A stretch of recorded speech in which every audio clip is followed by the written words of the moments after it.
નમસ્કાર. America, Israel અને Iran વચ્ચે ચાલી રહેલા યુદ્ધની સીધી અને ગંભીર અસર હવે સુરતના કાપડ ઉદ્યોગ પર જોવા મળી.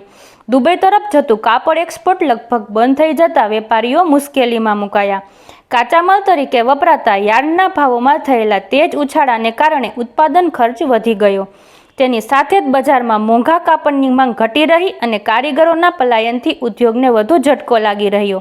હાલ સુરતનો કાપડ ઉદ્યોગ ત્રણ તરફી સંકટનો સામનો કરી રહ્યો છે. વધુ સમાચાર માટે જોડાયેલા રહો આરપી ગુજરાત ન્યૂઝ રાજકોટ.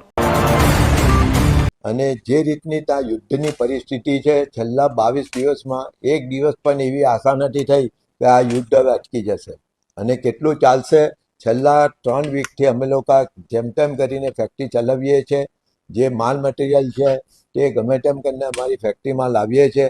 પણ જો આવીને આવી પરિસ્થિતિ રહેશે તો અમારી પાસે જે કંઈ કોલસાનો સ્ટોક છે કે ડાઇસ કેમિકલનો સ્ટોક છે એને રોજે રોજ વાપરીને જો ખોટી રીતે વાપરી નાખશું તો જ્યારે ખરેખર આજે અત્યારે જે મુશ્કેલી છે એનું કોઈ નિરાકરણ થાય તો તાત્કાલિક અમે એને વ્યવસ્થિત રીતે કરી શકીએ.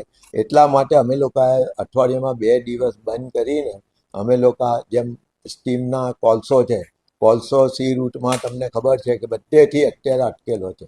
મુવમેન્ટ પાણીની અટકેલી છે, રસ્તાની પણ જે રીતની પરિસ્થિતિ છે.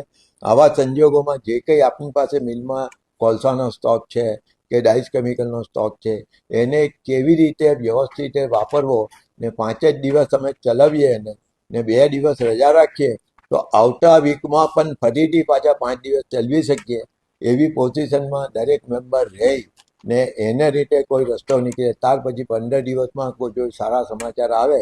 એટલે આવા સંજોગોમાં ટકી રહેવાની અમારા લોકોની અસ્તિત્વની અમારી આ લડાઈ છે ને તેમાં અમને બધાનો સાથ સહકાર છે. ખાસ કરીને અમારા વર્કરો વગર અમારી ફેક્ટરી ચાલવાની નથી.